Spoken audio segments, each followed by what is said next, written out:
Welcome to Scrolling to Death. Today I have a very special guest, Congresswoman and Chair of the House Energy and Commerce Committee, Cathy McMorris Rodgers. Thank you for being here. Great to be with you, Nikki.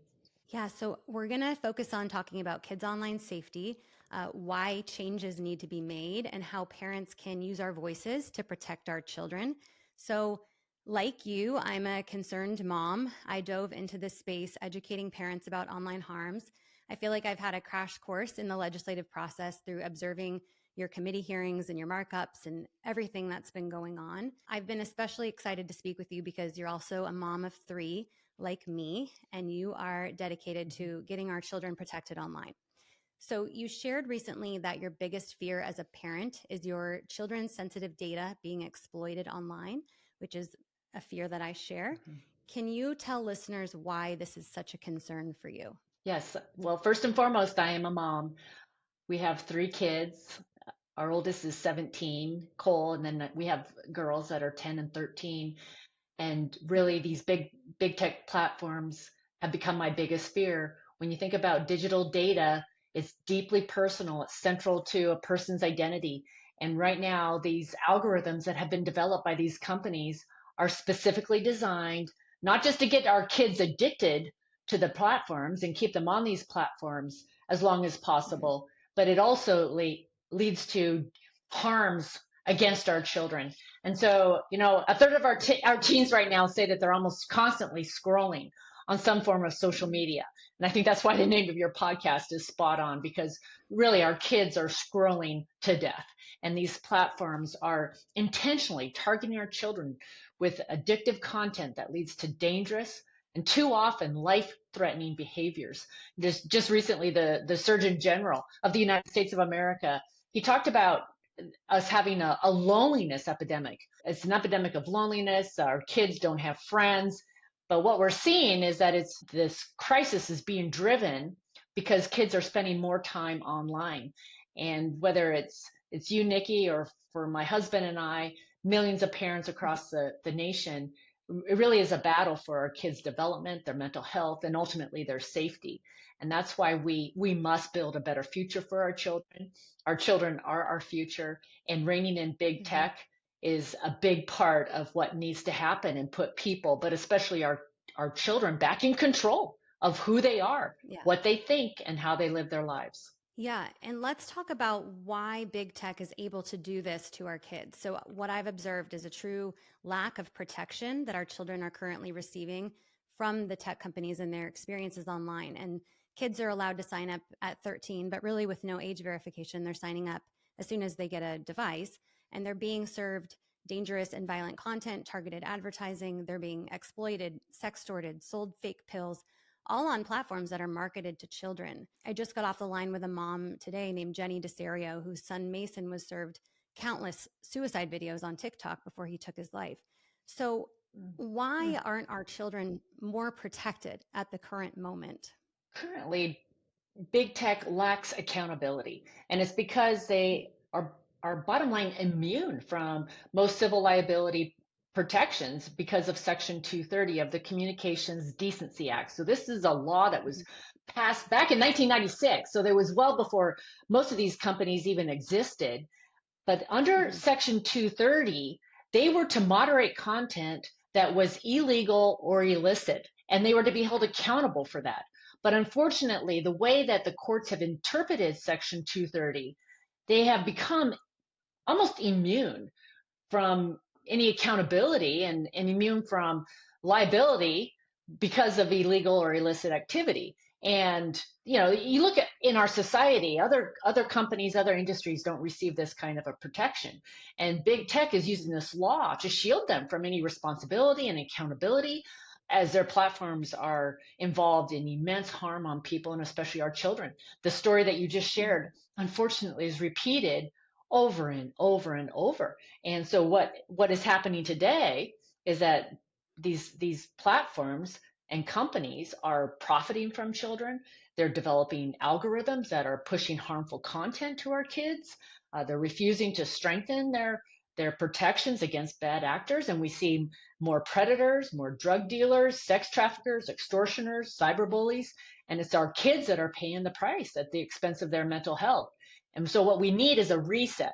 And that's where the package of bills that we are moving forward right now is Mhm. focused on. We have the American Privacy Rights Act, which I've introduced with the ranking member, Frank Pallone. So he's the lead Democrat. And that's focused on creating a national standard privacy data security.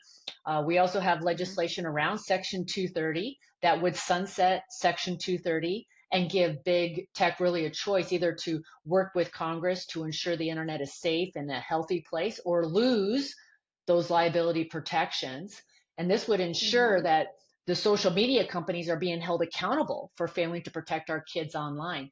We also have bills Right. that are focused specifically on kids, KOSA and COPPA, which is the Children's Online Privacy Protections Act. But Mhm. all of these bills are really focused on ushering in a new era on the internet, one that would be defined by individual control and free expression, prosperity, innovation, but most importantly, accountability and safety. Right. Okay. And at a hearing last month, Congresswoman Eshoo stated it's clear they made mistakes when they created Section 230, and they didn't foresee what the internet would look like today and how social media companies would be able to use that to take advantage of children. And you, I mean, even you said it, Section 230 is being weaponized by big tech against Americans. So I was thrilled to see you introduce legislation to sunset Section 230 and that you're putting children's safety at the forefront of that discussion. So thank you so much for that. And a lot of the parent survivors that I speak to really, they're all fans of KOSA and APRA and Sammy's Law and all these things, but Mm-hmm. they really push on Section 230 needs to be sunsetted or adjusted so that our children can be protected and we can go to the social media companies when they are harmed and help hold them liable. I know there's a hearing to discuss the Section 230 Sunset Act this week. What's going to happen at this hearing? Yes, well, we are continuing to move forward. The Section 230 bill is important because, as you said, this is where the tech companies, the social media platforms are gaining this shield from immunity. So right now, Mm-hmm. even though the law says that they're to be moderating content that is illegal or illicit, we have Mm-hmm. I have a constituent, Molly Kane, who lost her son when he bought a pill online. And this was Snapchat, but bought one pill. It was an anti-anxiety pill. He thought he was buying, and instead it was laced in fentanyl, and he died. And this type of a story where the tech company or the platform is not held accountable is repeated because of the way the courts have interpreted Section 230. So what we're doing this week is moving forward on the legislation. So in the Energy and Commerce Committee, which Mm-hmm. has been at the forefront of these issues for decades. Yeah. It was the Energy and Commerce Committee that led on the Communications Decency Act back in 1996 and has continued to lead for decades on trying to get privacy laws in place and protecting our kids online. We're going to be what they call it marking up these bills. So we will be bringing Mm-hmm. these bills up for a vote. And this gives members an opportunity to introduce amendments. This will be in the subcommittee. It's the first step in the process of moving forward on Section 230, which Mm-hmm. we have bipartisan agreement to sunset it right now by December 31st, 2025. The goal here is to force Congress to reform this bill by a date certain, or the tech companies will just lose their immunity. And so we're going to Mm-hmm. be moving these bills through subcommittee, and that's the first step. Okay. Then they'll go to full committee, but continuing to build support.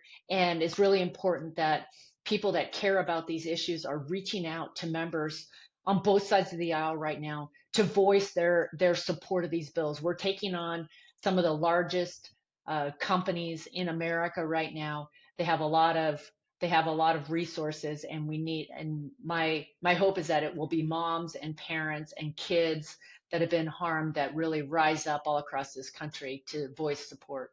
Right.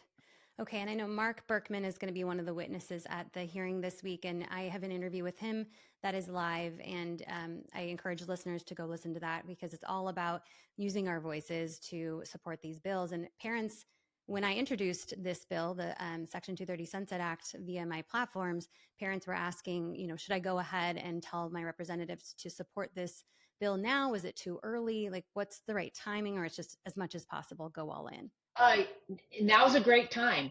We've been working on Okay. reforms to Section 230 for years, and this is the time for people to engage, to make their Okay. voices heard. It's going to be over the next few weeks and months, and so it's very timely. Perfect. And in 2010, you were appointed to the House Energy and Commerce Committee, and you're actually the first female chair of the committee. Is that right? That's right. I am so First grateful to mom. have a mom. Yeah, I'm so Yes. grateful to have a mom of young children as the chair of one of the most powerful committees in the House of Representatives. So thank you for all the work you're doing to really make these child privacy bills happen. And you talked about APRA, you talked about KOSA, you talked about COPPA. What are the next steps on those privacy bills? I'm hearing that there may be a markup soon. And so what can we Mhm. expect around that? Yes, well, we're going to continue to take steps. These are very complicated issues. As I mentioned, the Mhm. committee's been working on them for decades, but I really believe that now is the time that we have some Mhm. solutions that have bipartisan support that we can get onto the president's desk, and Congress needs to act. So we have the American Privacy Rights Act, and that is really that's foundational to protecting our Okay. kids online as well as protecting all Americans online. So this would set up a national privacy standard as well as protecting data online in all 50 states for all ages.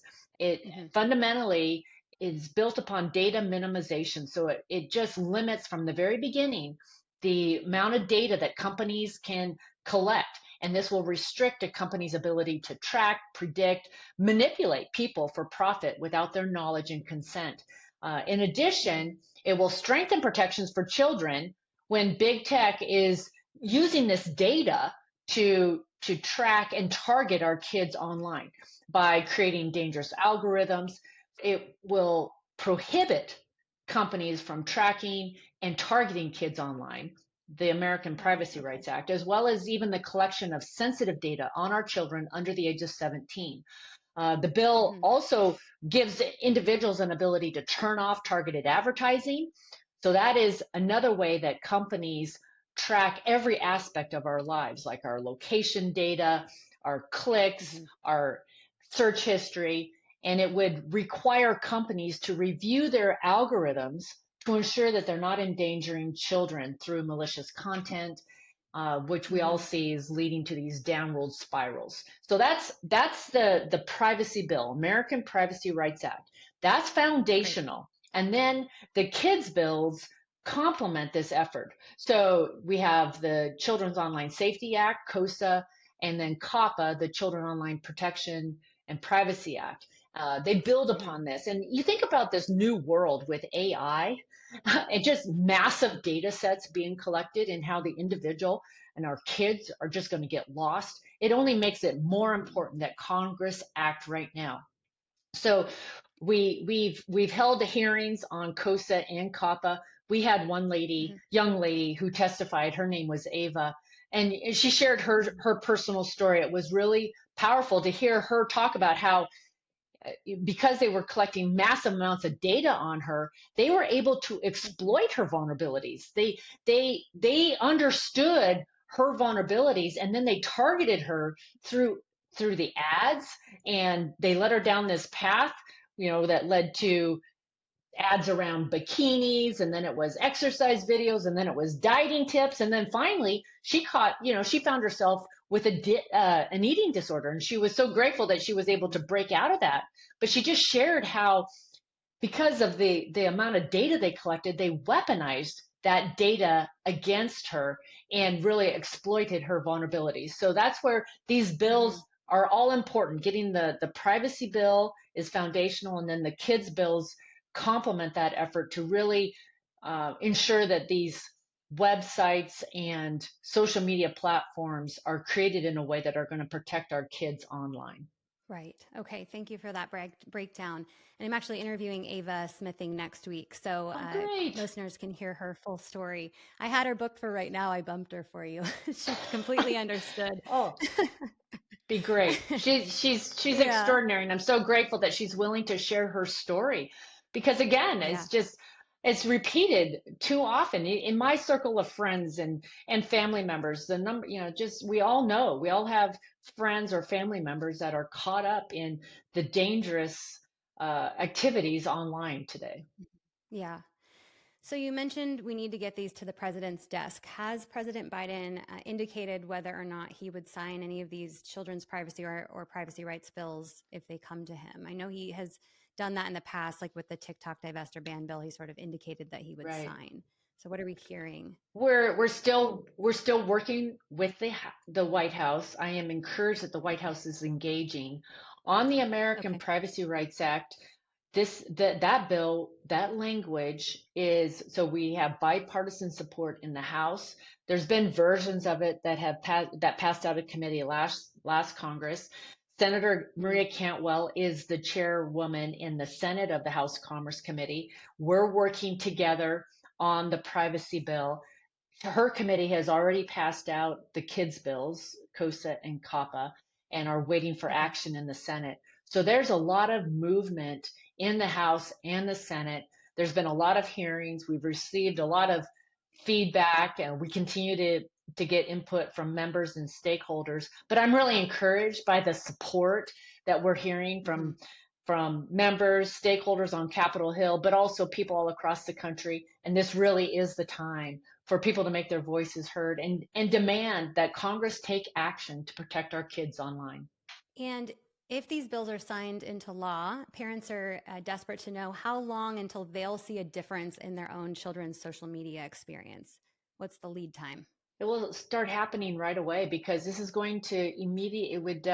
It would impact the way social media is operating. All these tech companies, any business, any entity that is collecting data Mm-hmm. will be what it is going to be a new era on the internet, and it will mean that there's a limited amount of data that can be collected to begin with. It only is used for that particular good or service, and then anything beyond that, they would have to opt into that. I believe that it will happen immediately. I believe that with the TikTok bill that recently passed, that there is Mm-hmm. some momentum on Capitol Hill. There were a lot of people who said, oh, this is never going to happen. And yet we were able to build bipartisan support for a bill that forces the divestiture of TikTok, forces TikTok to be sold. Uh, if it's Mm-hmm. going to be continue to be owned and controlled by the Chinese Communist Party. I believe that Mm-hmm. TikTok is a tool of the Chinese Communist Party, again, collecting unlimited amounts of data. I think my colleague Kat Kamek said it really well. She said it's like Mm-hmm. 177 million spy balloons by the Chinese Communist Party in America, but really targeting our youth with destructive activity. So there was once we were able to agree on language, there was a lot of momentum, because members on both sides of the aisle understood that we needed to act. And even though, some were saying, oh, there's going to be this outcry, in the end, there was people were pleased that we took action, because they understood that this was a destructive tool ultimately, and that Mm-hmm. they needed Congress to act. So um, Yeah. we did it in a way that upholds American values. We want to protect free speech. We want to protect all of that, but we ultimately need to make sure that these tools are used, in that individuals are more in control of their data, and that there's provisions that protect our kids online. Thank you for your work on the TikTok divestiture ban bill. Their parents are very supportive. Parents don't even want our kids on TikTok at all. We find it to be very addictive and the content to be harmful. There was some confusion, I think, on what the TikTok bill was. And I was happy to clarify that it's an issue of national security, also the influence that the Chinese Communist Party could have on our younger generation in their thoughts and decisions is just concerning. And so parents are very supportive of this bill, and we're glad to see it move through so quickly. What can we expect to happen next with that? Because I know that there's been some pushback from ByteDance, maybe a legal battle coming. Yep. Yes, yes. So it's clear that China China does not want to sell the Chinese Communist Party, ByteDance, that actually the ByteDance that is the holding company that owns TikTok. They don't want to sell TikTok, so they are taking it Mm-hmm. to court. We talked to a lot of constitutional attorneys. We took months actually to write this bill. We had several drafts of it because it was a difficult bill to write. But ultimately, we Mm-hmm. feel that we have strong language that will be upheld in the courts. It was also interesting during that debate, to your point about parents being pleased to see the TikTok bill pass. During that Mm-hmm. debate, there were a number of members, both in committee and on the House floor, that said we also need to take action to protect our kids online when it comes to other platforms, those that are Mm-hmm. not controlled by Chinese Communist Party, but platforms in the United States of America. That we need a privacy bill. We need to be protecting people online. We need to be protecting our Mm-hmm. kids, and so that's where I really believe that there's momentum right now. That this is a moment where people want Congress to act, they need Congress to act, and I believe that we have bipartisan bills right now that Mm-hmm. are strong, and we're going to continue to work on language to uh, address little issues or make sure that Yeah. they're as strong as possible. But I'm very encouraged. Okay. Wonderful. And I actually have a lot of Canadian listeners. And last week it was reported that the Canadian Security Intelligence Service is warning Canadians about the danger of TikTok, including China's access to personal information and influence over teenagers. Do you think that countries like Canada, or we can see similar legislation to be picked up in other countries? Are you hearing anything about that? Yes, I have. India was actually the first. They did an outright Okay. ban of TikTok in India. And there's other countries Wow. that have taken action, concerns around TikTok. And again, it goes fundamentally to the data that's being collected. Mm-hmm. And right now there's no limitation. So you're collecting personal data, you're collecting search engine history. But with TikTok, Mm-hmm. you're collecting data, facial movements, your gait. I mean, it's just the amount of data that's being collected, and then how that can be used to exploit, manipulate individuals is very is very concerning to folks. And so, ultimately, TikTok was seen as a national. We passed a bill that was based upon it being a national security concern, that the way that the Yeah. data was being collected and used, the algorithms that had been formulated by TikTok that were very sophisticated, and they were not willing to share with us their algorithms or share Mm-hmm. any information about their algorithms or the potential of the harms that their algorithms may be involved in. That was Right. that was seen as a threat. And even the day that we marked up the bill in committee, we were voting on the bill in committee. TikTok banned their users, their 177 million American users, from getting on to the app until they called their member of Congress. And we had kids that weren't even supposed to be on TikTok calling and saying, I don't even know what Congress is, but would you not I need to get on TikTok. Don't pass this bill because I need to get on TikTok. So it really Oh my backfired in God. the end. But that was just a Mm-hmm. small taste of the way TikTok could manipulate its users for its own personal gain. Mm-hmm. Wow. Okay. So that legislation was much needed. I hope that this legal battle with TikTok is swiftly resolved so that we can move forward with next steps in protecting our kids from that very dangerous algorithm. So, is there anything else? We're going to wrap up. Is there anything else that you want to share with parents besides contact your representative to support APRA, KOSA, COPPA 2.0, Sammy's Law, and anything else that you would like to share with parents? This is one where parents need to make their voices heard. This really is Yeah. about our children, the young generation. We can't allow these companies to continue to manipulate users the way they are, especially our children and young teens. And that's why the American Privacy Rights Act is really a reset. It limits the amount of data that big tech can collect on our kids that feeds these dangerous algorithms. And Mm-hmm. that's our ultimate goal. And then to add KOSA and COPPA and other legislation at the same time, this will lead to a reset and redefine what it looks like online. We need to make sure that people are safe and secure, and especially our kids when they go onto these platforms. You think about these platforms were created at it, and they were to be a place where people could connect with their friends Mm-hmm. and have this online community. And instead, now they're too many times we see where they are leading to dangerous outcomes, and that it needs to stop. This is our moment. So just appreciate being able to be with you, engage on these issues, and encourage your listeners to call and to continue to spread the word. Thank you, Chair Rodgers, for spending this time with me today. I want just to empower parents, use their voices. Let's work together with our legislators to enact positive change around online privacy, children's safety. I'm so grateful to you. And again, mom to mom, thank you for everything you do to protect our kids. Thank you. Good to be with you. Thank you guys for listening to this conversation. And just a reminder that you have 2 senators and a member of the House of Representatives for your district. To contact your representative in the House, go to house.gov, enter your zip code in the top right. To contact your state senators, go to senate.gov and use the state dropdown at the top of your screen. Thank you so much for using your voices to help protect our children online. We can do this.